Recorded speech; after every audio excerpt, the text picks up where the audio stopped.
سلطان نے دونوں ہاتھوں میں سر جکڑے اسے دیکھا۔ ڈھیٹوں کا استاد ہے تو، چھوڑ کیوں نہیں دیتا آخر یہ ضد؟ عثمان نے ایک تیکھی نگاہ سے دیکھا۔ حولیہ کی حفاظت کا ذمہ ہم پر ہے عثمان، اور تجھے کس بات کی فکر ہے بتا؟ وہ نگاہیں اور کندھے جھکائے بیٹھا تھا۔ اور اگر اسے کچھ ہوا تو بھی جانتا ہے سلطان، بزدار خان ہاتھ دھو کر ہمارے پیچھے پڑا ہے، اور حولیہ بزدار خان کو اس تک پہنچنے سے پہلے یہ گیت الپ سے نپٹنا ہوگا، جس سے بہترین اور کچھ نہیں ہو سکتا۔ تو اسے اچھی طرح جانتا ہے عثمان، وہ حولیہ کے لیے کچھ بھی کر سکتا ہے۔ ان نیلی آنکھوں میں صرف ضبط تھا، وہ چاہ کر بھی کچھ نہیں کر سکتا تھا، وہ بے بس تھا۔ سلطان نے اس کے کندھے پر ہاتھ رکھتے کہا، پرسکون رہ، سب ٹھیک ہو جائے گا۔ وہ اٹھا اور وہاں سے غائب ہوا۔ پرسکون، وہ طنزیہ مسکرایا۔ رب کی رضا میں راضی ہونا سیکھیں عثمان بے۔ وہ کرسی کی پشت سے ٹیک لگا گیا۔ اس اندھیرے میں اپنے عین سامنے لگے آئینے میں اسے اپنا عکس تو دکھ رہا تھا، مگر وہ عکس بے چہرہ تھا، وہ دھندلا اور سیاہ تھا۔ ایک ہیولا، ایک عجیب احساس۔ وہ بغور خود کو دیکھتا ہنسا۔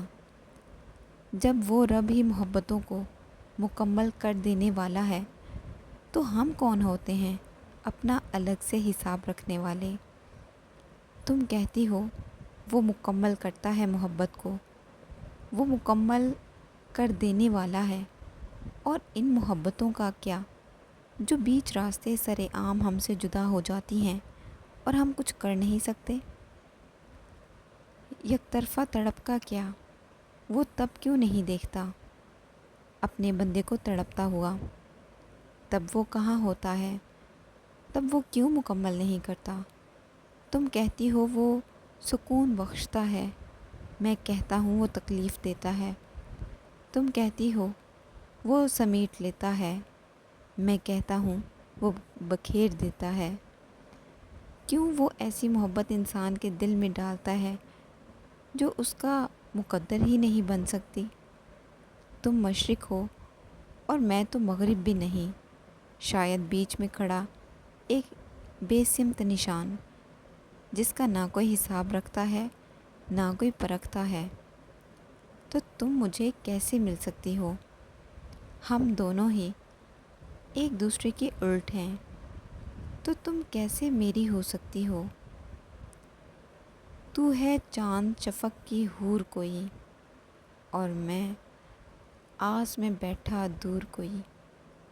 درد بھرا ایک آنسو اس مضبوط آنکھ سے نکل کر اس کی بیئرڈ میں جذب ہوا۔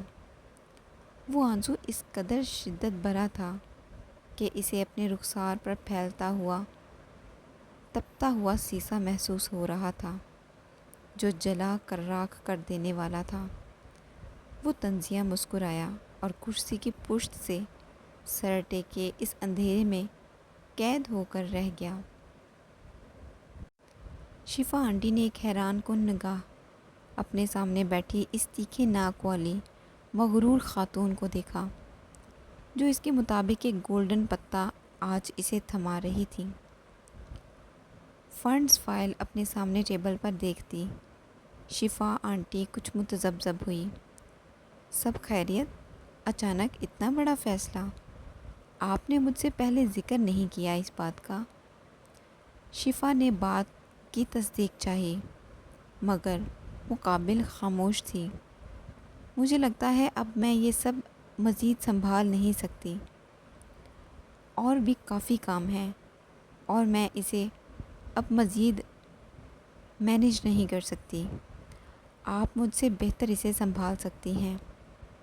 مگر رائزنگ ٹیم، میں نے ان سے بات کر لی ہے، انہیں بھی یہی مناسب لگا۔ اب آپ مین ٹرسٹی اور آنر ہیں، جیسے آپ کہیں۔ شفا نے سر کھجاتے اسے دیکھا، جو معمول کے مقابل کافی نرمی سے بات کر رہی تھی، گردن جھکائے بیٹھی تھی۔ فدار نے شفا آنٹی کے آفس کے دروازے سے جھانک کر اسے دیکھا، اور اس کے چہرے پر مسکراہٹ گہری ہوئی۔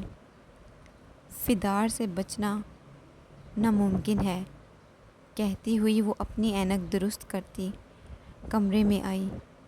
ہنا نے مڑ کر اسے دیکھا۔ وہ مسکراتی ہوئے اسے دیکھ رہی تھی۔ کیا ہوا؟ صبح صبح کافی خوش لگ رہی ہو۔ کب خوش نہیں ہوتی ہنا؟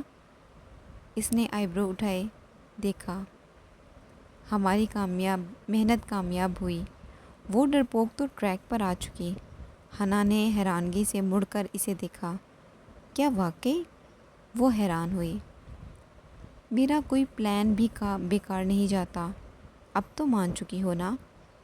ہنا نے دونوں ہاتھ ہوا میں اٹھاتے گردن جھکائی اور دونوں کی بیک وقت ہنس دی۔ ویسے اس کام میں بہت مزہ آیا فدار، میرے ساتھ رہو گی تو عیش کرو گی۔ وہ ہنسی۔ میں جا رہی ہوں ہنا۔ ہنا نے سوالیہ نگاہ سے اسے دیکھا۔ سالانہ پینٹنگ کمپٹیشن میں پارٹ لیا تھا نا میں نے؟ ہنا نے اثبات میں سر ہلایا۔ اسی کے لیے مین کیمپس میں جانا پڑے گا۔ اور واپس کب آؤ گی؟ 3 راؤنڈز ہیں اور اس میں 1 ماہ لگ جائے گا۔ ہنا نے اداس سا چہرہ بنایا۔ فدار کی مسکراہٹ گہری ہوئی۔ فدار جلدی سے ریڈی ہو جاؤ، شفا آنٹی تمہارا ہی انتظار کر رہی ہیں۔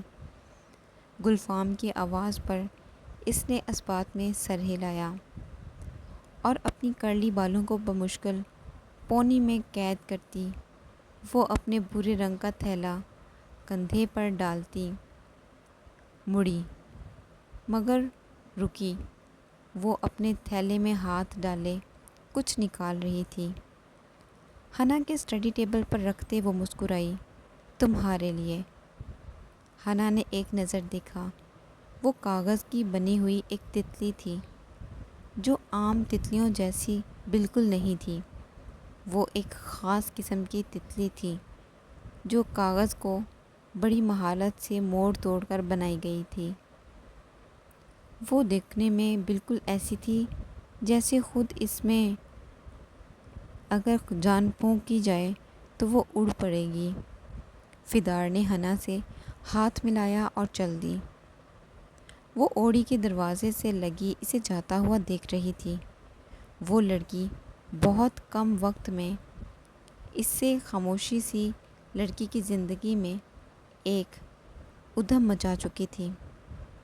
فدار نے دروازے پر رک کر ایک نگاہ اسے دیکھا اور ہوا میں بلند ہاتھ کرتی ہوئی وہ جا چکی تھی، جبکہ ہنا کو اب اس کی عادت ہو چکی تھی۔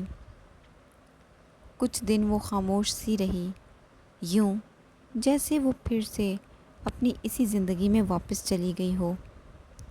وہ خاموشی، وہ الجھن، کوئی ہلا گلا نہیں، کوئی شور، نہ کوئی پاگل پن، نہیں، اداس تھی۔ ہنا نے ایک نگاہ کھڑکی سے باہر دوڑائی۔ آسمان پر جگمگاتا وہ داغوں سے بھرپور چاند پھر سے آدھا ہو چکا تھا۔ 1/3 وہ مکمل ہوتا تو اگلی تہائی واپس سے غائب ہو جاتا۔ وہ بغور اسے دیکھ رہی تھی۔ کچھ دن پہلے وہ آدھا تھا، پھر مکمل ہوا اور اب پھر آدھا۔ وہ 15 کا چاند دیکھتی زندگی میں پہلی دفعہ ڈری تھی۔ وہ ڈر اس پاگل جادوگرنی کی وجہ سے تھا، مگر اگلے دن وہ اس بات کو بڑی مہارت سے چھپا گئی تھی۔ جو کام کرنے میں وہ ماہر تھی وہ کر جاتی تھی۔ ہنا نے اس کی عجیب سی پہیلی دہرائی۔ ایسی کون سی چیز ہے جو صدیوں سے موجود ہے؟ انسان۔ انسان بھی تو صدیوں سے موجود ہے نا؟ ہاں، مگر اس کی عمر 1 ماہ تو نہیں ہوتی۔ تاریخ، شاید تاریخ وہ 1 ماہ کی ہوتی ہے، مگر وہ تو کم بھی ہوتی ہے اور زیادہ بھی۔ آخر کیا ہو سکتا ہے؟ ہنا نے آسمان پر نگاہ دوڑائی۔ اس وشال آسمان پر ہر جگہ ایک راز چھپا ہے اور وہ ہمیں خود ڈھونڈنا پڑتا ہے۔ وہ مسکرائی اور ہمت باندھتی وہ آج اکیلی اس اوڑی سے باہر نکلی تھی۔ حنا نے ایک نگاہ آس پاس دوڑائی مگر وہاں کوئی نہیں تھا۔ مین گیٹ پر موجود گارڈز اپنی ڈیوٹیز چینج کر چکے تھے۔ وہ بیک سائڈ پر لگی ان لوہے کی سیڑھیوں پر آ بیٹھی۔ وہ آسمان کو تک رہی تھی۔ ایسا کیا ہے اس آسمان میں جو وہ اسے یوں پاگلوں کی طرح دیکھتی ہے؟ یوں محسوس ہوتا ہے جیسے وہاں کچھ ایسا ہے جسے بس وہی دیکھ سکتی ہے۔ آج چاند کا آخری دن ہے، کل وہ وہاں موجود نہیں ہوگا اور کل اسے گئے پورے 15 دن ہو جائیں گے۔ جب وہ گئی تھی تو یہ چاند مکمل تھا اور جب وہ آئے گی تب بھی یہ مکمل ہی ہوگا۔ وہ مسکرائی۔ حنا نے کچھ دیر بنا پلکیں جھپکتے اس چمکدار پتھر پر نگاہ جمائی۔ ہاں، وہ مکمل ہوگا۔ اس کی آنکھیں ایک دم ہی بڑی ہوئیں۔ تو کیا میں کیسے اتنی بدھو ہو سکتی ہوں؟ وہ پاگل ہمیشہ مجھے ایسی چیز سونپتی ہے جس کا جواب میری آنکھوں کے سامنے اور میرے آس پاس ہی ہوتا ہے اور میں بدھو دیکھ ہی نہیں پاتی۔ ہاں، وہ چاند ہی تو ہے جو صدیوں سے موجود ہے مگر اس کی عمر 1 ماہ سے زیادہ نہیں ہوتی۔ ہاں، وہ کھل کر ہنسی۔ اس چشمش نے واقعی درست کہا تھا۔ اس جادوئی دنیا نے ہر جگہ ایک راز چھپا ہے۔ وہ مسکراتی ہوئی اٹھی اور اپنے کمرے میں آتے وہ ٹیبل کے قریب بیٹھی۔ اس کی پاگلانہ باتیں سوچتی مسکرائی۔ حنا کی نگاہ بائی چانس ہی اس تتلی پر پڑی۔ وہ اسے تھامے بغور دیکھ رہی تھی۔ اس تتلی کے ایک پر ہلکی سی سیاہی لگی تھی۔ اس نے اس پر کو پکڑ کر کھولا اور اس کا ہر پنہ کھلتا چلا گیا۔ وہ اسے ادھر سے ادھر گھماتی پورا کھول چکی تھی۔ وہ ایک چوکور کاغذ کا ٹکڑا تھا جس پر ایک لمبی تحریر پر قلم بند تھی۔ حنا، تم میری زندگی میں آنے والی پہلی دوست ہو اور شاید آخری بھی۔ میں ایک ایسی لڑکی تھی جو خود کو احساس کمتری کا شکار سمجھتی تھی۔ یوں لگتا تھا کہ مجھے کبھی کوئی سمجھ نہیں پائے گا، کبھی کوئی میرا دوست نہیں بن پائے گا۔ میرے پاگل پن میں اور ہر الٹے کام میں کوئی بھی میرا ساتھ دینا پسند نہیں کرے گا۔ مگر میں غلط تھی۔ تم میری فکر کرتی ہو حنا، تم باتوں کو، چیزوں کو میری طرح ہی ایک الگ نظریے سے دیکھتی اور سمجھتی ہو۔ تم میری پہلی اور آخری دوست ہو۔ میں کبھی تم سے جدا نہیں ہونا چاہتی۔ فدار چاہتی ہے کہ حنا ہمیشہ اس کا ساتھ دے، ہم ایک آزاد زندگی گزاریں، بنا کسی کے سہارے، بنا کسی کی ہمدردی کے۔ ہم ایک دوسرے کے لیے کافی ہیں۔ اس ننھی سی آنکھ سے نکلتا آنسو اس پنے پر گرا۔ وہ مسکرائی۔ پڑھ لیا؟ اب پنہ پلٹو۔ حنا نے جلدی سے پنہ پلٹا۔ حنا، میری نادان دوست، تمہیں اسے کھولنا نہیں چاہیے تھا۔ اب دوبارہ کبھی بند نہیں کر پاؤ گی۔ حنا کی مسکراہٹ گہری ہوئی۔ اس نے اس تتلی کو دوبارہ سے بند کرنا چاہا مگر کافی کوشش کرنے کے بعد وہ ناکام ہوئی۔ وہ دل سے خوش ہوئی تھی اور وہ مان چکی تھی کہ وہ پاگل لڑکی اس کے لیے اہمیت رکھتی ہے اور وہ اس کی دوست ہے، ایک سچی دوست۔ اس کھلے پنے کو وہ اپنی ڈائری میں رکھتی وہ آسمان پر نگاہ جما گئی جہاں فدار کی باتیں چمکتی ہوئی نظر آ رہی تھیں۔ سلطان نے اپنے ساتھ بیٹھی اس پیاری لڑکی کو ایک تیکھی نگاہ سے دیکھا جو کسی مجرم کی طرح نگاہیں اور گردن جھکائے بیٹھی تھی۔ گاڑی میں گہری خاموشی تھی۔ عشاء نے ایک نظر اسے دیکھا، لب نیچے ماتھے پر شکنے لیے وہ بنا اسے دیکھے ڈرائیو کرنے میں مصروف تھا۔ ابدر، اس کے پکارنے پر سلطان نے رخ موڑا۔ آئی ایم سوری، آئندہ دھیان رکھوں گی۔ خفا تو مت ہو۔ وہ خاموش تھا۔ ابدر، میں آپ سے بات کر رہی ہوں۔ سلطان نے چہرہ ونڈو کی جانب موڑتے اسے نظر انداز کیا، مگر وہ ہلکا سا مسکرایا۔ عشاء نے اس کندھے پر ہاتھ رکھتے اسے مخاطب کیا، مجھ سے بات بھی نہیں کریں گے آپ؟ تم میری بات مانتی کہاں ہو؟ تو کیا کہوں اب تم سے؟ ایسی بات تو نہیں ہے۔ تو پھر میں جھوٹ بول رہا ہوں، ہے نا؟ نہیں تو آپ؟ وہ گہری سانس بھر گئی۔ اب سوری بول تو رہی ہوں نا؟ سلطان نے غصے سے اسے دیکھا۔ ایسے تو مت دیکھیں۔ وہ پیارا سا چہرہ بنائے اسے دیکھ رہی تھی۔ کتنی لاپرواہ ہو گئی ہو تم۔ میں نے تمہیں پہلے بھی سمجھایا تھا کہ بس ایک اپنے خانے کا دھیان رکھا کرو، مگر تم نے میری بات نہیں مانی اور نتیجہ دیکھ چکی ہو۔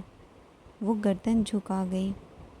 آج اگر مجھے آنے میں تھوڑی سی بھی دیر ہو جاتی تو؟ وہ لب میچ گئی۔ آئندہ دھیان رکھوں گی، پکا۔ اب غصہ تو مت ہو، تم گھر چلو ذرا، تمہاری طبیعت میں اچھے سے درست کروں گا۔ تمہیں سیدھی بات سمجھ نہیں آتی نا؟ اٹس اوکے، میرے پاس اور بھی بہت طریقے ہیں سمجھانے کے۔ وہ معصوم سا چہرہ بنائے اسے دیکھ رہی تھی۔ وہ گاڑی موڑتا گھر کے جانب بڑھ گیا۔ بقول ڈاکٹر بی پی اچانک لو ہونے کی وجہ سے ہارٹ کا مسئلہ بننے میں دیر نہیں لگتی۔ وہ حیران ہوا تھا، آخر اچانک سے وہ اتنی کمزور کیسے ہو گئی تھی؟ ابدر، عشاء نے اس کا کندھا جھنجھوڑا۔ اس کی گاڑی کے قریب سے گزرتی گاڑی فل سپیڈ سے سلطان کی گاڑی سے ٹکرائی تو وہ اسٹیئرنگ پر اپنی گرفت مضبوط کر گیا۔ گاڑی کچھ اتھل پتھل ہوئی۔ عشاء کی زوردار چیخ بلند ہوئی اور وہ جھک کر سیٹ سے جا لگی۔ سلطان کا سر ونڈو سے لگتے اس کی کن پٹی سے خون کی لکیر نمودار ہوئی۔ اس نے ایک جھٹکے سے گاڑی کو بریک لگائی۔ کچھ ہی فاصلے پر رکی گاڑی سے ایک آدمی تیزی سے نکلتا ان کی گاڑی پر اندھا دھند فائرنگ کر رہا تھا۔ سلطان نے مضبوطی سے اس کے گرد اپنا مضبوط ہالہ اوڑھا۔ وہ بلند آواز میں چلا رہی تھی۔ سلطان نے اپنی پینٹ کی ہک سے ریوالور نکالتے اسے جھکایا اور وہ دروازہ کھول کر اس کی اوٹ میں چھپا۔ عشاء نے اس کی طرف اپنا ہاتھ بڑھایا۔ وہ اسے جھکا رہنے کا اشارہ کر رہا تھا۔ اس آدمی نے فائر کیا تو وہ سلطان کی گاڑی کے سائیڈ مرر پر لگا۔ وہ ایک دم جھکا تو اس نازک سی لڑکی کی چیخ بلند ہوئی۔ سلطان نے ایک دم نشانہ تانے فائر کیا، جو اس کی ٹانگ پر جا لگا، دوسرا اس کے ہاتھ پر، جس سے اس کا ریوالور زمین پر جا گرا۔ وہ تیزی سے اس آدمی کی طرف بڑھتا اسے جکڑ چکا تھا۔ عشاء نے دونوں کانوں سے ہاتھ ہٹائے۔ سامنے کا منظر دیکھتی وہ دروازہ کھولے تیزی سے ان دونوں کی طرف بڑھی۔ وہ پاگل آدمی پاگلوں کی طرح اس آدمی کے ساتھ انصاف کرنے میں لگا ہوا تھا۔ عشاء نے سلطان کو کندھوں سے تھاما اور وہ اسے اس آدمی سے دور کر رہی تھی۔ زمین بوس ہوئے اس آدمی کا چہرہ خون سے لت پت تھا، جو سلطان کے ہاتھوں پر پھیل چکا تھا۔ ابدر پلیز چھوڑ دیں اسے، چھوڑ دیں۔ وہ اسے کھینچ رہی تھی جبکہ سلطان اس کی گردن دبوچے اس کی سانسیں روکے ہوئے تھا۔ سلطان نے اس کا بازو جکڑتے پورا زور لگا کر کھینچا مگر اس کے نازک سے ہاتھ بھلا اس بھیڑیے کی گرفت کو ڈھیلا کر سکتے تھے۔ وہ چلائی، ابدر بس کر دیں، میں نے کہا چھوڑ دیں اسے۔ عشا نے اسے کندھوں سے تھامے پیچھے کی جانب کھینچا۔ سلطان نے ایک جھٹکے سے اسے آزاد کیا۔ وہ آدمی کھانستا ہوا بری طرح چلا رہا تھا۔ وہ اسے کھینچ کر اس آدمی سے دور کر گئی۔ سلطان نے ایک تیکھی نگاہ اس پر دوڑائی مگر اس کی آنکھوں میں آنسوؤں کا سمندر دیکھتا وہ اپنے اعصاب ڈھیلے کر گیا۔ سلطان نے مضبوطی سے اسے اپنی آغوش میں بھرا۔ تم ٹھیک ہو نا؟ میں ٹھیک ہوں ابدر، پلیز یہاں سے چلے جائیں۔ وہ ایک گہری سانس بھر گیا۔ ابدر، وہ بلند آواز میں چلاتی اسے کھینچ کر ایک سائڈ پر گرا چکی تھی۔ وہ اس آدمی کے ہاتھ سے فائر ہوئی گولی ایک طرف سے نکلتی ہوئی ہوا میں ہی کہیں گم ہو چکی تھی۔ سلطان نے ایک نظر اسے دیکھا۔ وہ زمین پر بے سدھ پڑا ہاتھ میں پکڑے ریوالور پر بمشکل اپنی گرفت جمائے ہوئے تھا۔ سلطان کے اس تک پہنچنے سے پہلے ہی وہ پاگل لڑکی اس آدمی پر جھپٹ پڑی تھی۔ ذلیل انسان، تمہاری ہمت کیسے ہوئی میرے شوہر پر گولی چلانے کی؟ میں تمہاری جان لے لوں گی۔ وہ گھٹنوں کے بل بیٹھی اسے گریبان سے جکڑے جھٹک رہی تھی۔ سلطان کے چہرے پر براجمان غصہ ایک دم غائب ہوا اور وہ دونوں ہاتھ آپس میں باندھے اپنی پاگل سی بیوی کو جنگلی ہوتے ہوئے دیکھ رہا تھا۔ عشا نے اس آدمی کو بالوں سے جکڑتے جھنجھوڑنا شروع کیا۔ تمہاری ہمت کیسے ہوئی؟ مار ڈالوں گی تمہیں۔ وہ میرا شوہر ہے اور اسے مارنے کا حق بھی بس مجھے ہے، سنا تم نے؟ تم لوگوں نے اگر اسے ہاتھ بھی لگایا تو تمہارے ہاتھ کاٹ دوں گی۔ سلطان کا قہقہ بلند ہوا اور وہ آگے بڑھتا اسے کمر سے تھامے اس آدمی سے دور کر گیا۔ چھوڑے مجھے، اسے مار ڈالوں گی میں نے کہا چھوڑے مجھے۔ وہ ہاتھ پیر چلاتی اس کی گرفت سے نکل رہی تھی۔ ارے میری جنگلی شیرنی، دفع کرو اسے، بیچارے کی حالت نہیں ہے مجھے ہاتھ لگانے کی، جانے دو۔ اس نے آپ پر گولی کیسے چلائی؟ میں نہیں چھوڑوں گی اسے، ایک دفعہ چھوڑے مجھے۔ سلطان نے اسے کمر سے تھامے ہوا میں اٹھایا۔ وہ مسلسل ہنس رہا تھا۔ چلو چلتے ہیں یہاں سے میری چڑیل۔ وہ اسے اٹھائے گاڑی کی طرف بڑھا۔ وہ زور زور سے سانس لیتی غصے سے بھرپور چہرہ لیے ہاتھوں کو آپس میں الجھا رہی تھی۔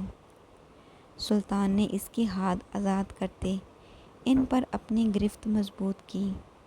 تم ٹھیک ہو نا؟ عشا نے ایک تیکھی نگاہ اس پر دوڑائی مگر اس کی کنپٹی پر خون کی لکیر دیکھتی وہ دونوں ہاتھوں میں اس کا چہرہ تھام گئی۔ آپ کو چوٹ آئی ہے ابدر؟ میں ٹھیک ہوں۔ وہ فریش ہوتا اس کے روبرو بیٹھا تھا۔ عشا نے کاٹن پر اسپرٹ لگاتے اس کی کنپٹی پر لگایا۔ سلطان کی ایک مصنوعی سی کراہ نکالی۔ I'm sorry نکمی doctor. وہ مسکراہٹ دبا گیا۔ وہ خاموشی سے اسے دیکھ رہی تھی۔ میری سنگت کا پورا اثر ہو چکا ہے تم پر پیاری بیگم۔ وہ مسکین سا چہرہ بنا گئی۔ کافی بہادر ہو گئی ہو، ہونا تو پڑے گا نا؟ آپ کو جھیلنا جو ہے اب ساری زندگی۔ وہ مسکرایا۔ میری چھوٹی سی شیرنی، سلطان نے اس کے ناک پر ٹچ کیا۔ اگر میں تمہیں نہ پکڑتا تو تم کیا کرتی؟ مار ڈالتی اسے، عشاء نے اس کی آنکھوں میں دیکھتے کہا۔ تو سلطان کی آنکھیں بڑی ہوئیں۔ اتنی ہمت ہے تم میں؟ اس سے بھی زیادہ ہے جناب۔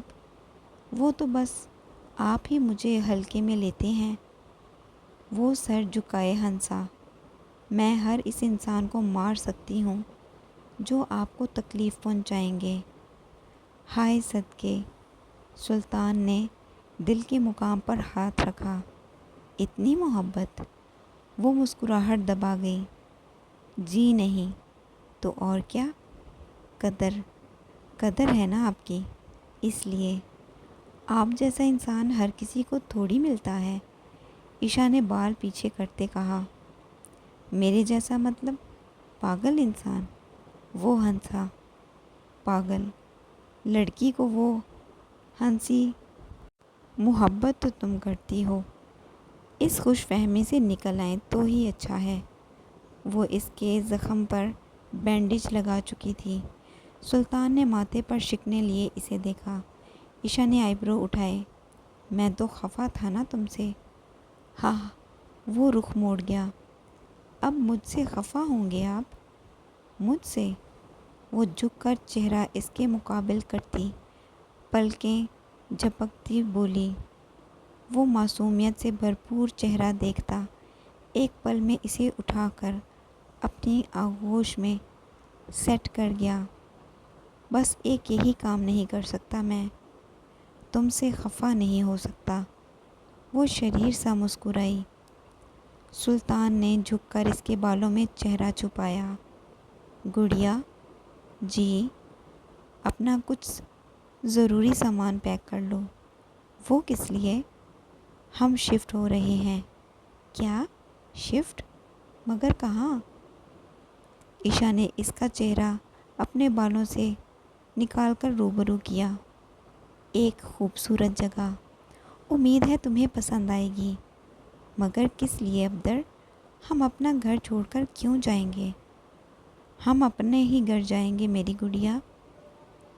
عشاء نے سوالیہ نگاہ سے اسے دیکھا۔ ہمارا گھر؟ سلطان نے اس بات میں سر ہلایا۔ مگر کہاں؟ بالات، خوبصورت جگہ، تمہارا ابدر تمہاری اس پیاری سی زندگی میں اتنے رنگ بھرے گا کہ تم ساری زندگی بس گنتی چلی جاؤ گی، مگر ان کی تعداد کبھی ختم نہ ہوگی۔ ہم اس رنگین دنیا میں رہیں گے۔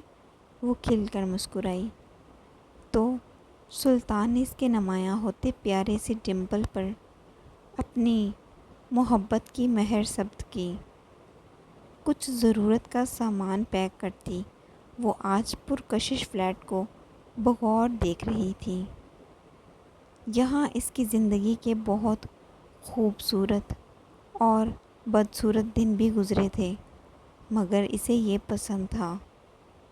ابدر، کیا یہ پھول یہیں رہیں گے؟ ہم تو جا رہے ہیں تو ان کا خیال کون رکھے گا؟ وہ اداس ہوئی۔ تو یہ سب بھی ہمارے ساتھ چلیں گے؟ اداس چہرے پر پرمسرت بھری مسکراہٹ دوڑی۔ وہ اس کے ہمراہ بالات کے لیے نکل چکی تھی، جو کہ ترکی کا ایک خوبصورت شہر ہے۔